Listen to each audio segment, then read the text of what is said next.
একবার বলবেন যাব না, দুবার বলবেন যাব না, তারপর তো যেতেই হবে।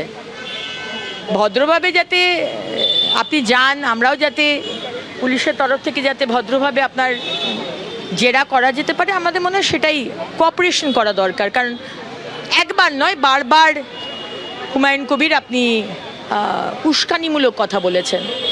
একজন জনপ্রতিনিধি পাবলিককে ইনস্টিগেট করার জন্য, কোনো ধর্মের মানুষকে, এক শ্রেণীর মানুষকে ইনস্টিগেট করার জন্য এরকম করতে পারেন না, একটা দায়িত্ব আছে। এই মামলা হচ্ছে 27 জুন মামলা হয়, দুটি থানায় মামলা হয়, একটা হচ্ছে শক্তিপুর থানা, একটা হচ্ছে রেজিনগর থানা। এই মামলায় তুমি দেখেছো নিশ্চয়ই যে ইতিমধ্যে হুমায়ুন কবিরের বিরুদ্ধে যে যে ধারায় মামলা হয়েছে তাতে কিন্তু জামিন অযোগ্য ধারা রয়েছে। এই ইতিমধ্যে এই দুটি থানার যে মামলা তাতে 3 জনকে পুলিশ গ্রেপ্তার পর্যন্ত করেছে, যারা হচ্ছে এই যে সভা দুটো হয়েছিল, একটা শক্তিপুর একটা রেজিনগর, সেই সভায় হচ্ছে যারা আয়োজক, যারা গোটা বিষয়টা আয়োজক ছিলেন, তাদের গ্রেপ্তার পর্যন্ত করা হয়েছে। গত মঙ্গলবার দিন হুমায়ুন কবিরের বাড়িতে গিয়ে একবারে নোটিশ দিয়ে আসে পুলিশ এবং আজকে শক্তিপুর থানায় তাকে তলব করা হয়েছে। হুমায়ুন কবির তিনি বারবার করে বলছেন যে আজকে শক্তিপুর থানায় তিনি যাবেন না।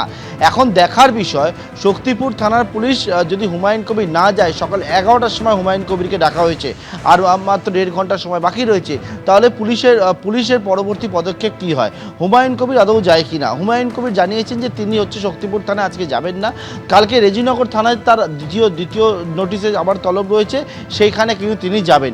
এখন শক্তিপুর থানা এবং রেজিনগর থানা দুটো হচ্ছে পৃথক আলাদা আলাদা মামলা হয়েছে, দুটোতেই হচ্ছে হুমায়ুন কবিরের বিরুদ্ধে একেবারে উস্কানিমূলক বক্তব্য থেকে শুরু করে দুই গোষ্ঠীর মধ্যে বিভেদ দেওয়া থেকে শুরু করে একবারে শক্তিপুর থানায় পুলিশকে মানে আঘাত করা বা সরকারি কর্মীকে কাজে বাধা দেওয়ার, হুমকি দেওয়ার মতো ধারা তাতে কিন্তু রয়েছে।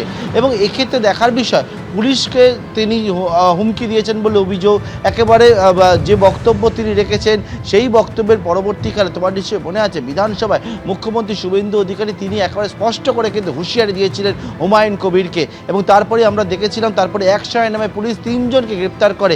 এখন হুমায়ুন কবিরকে এই মামলায় তলব করা হয়েছে, সেই মামলায় হুমায়ুন কবির জানাচ্ছেন তিনি আজকে যাবেন না।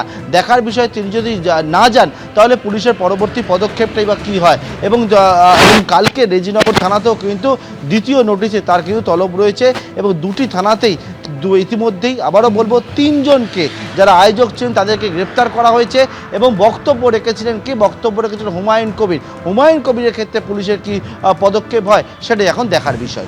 ধন্যবাদ। এবিপি আনন্দ, এগিয়ে থাকে, এগিয়ে রাখে।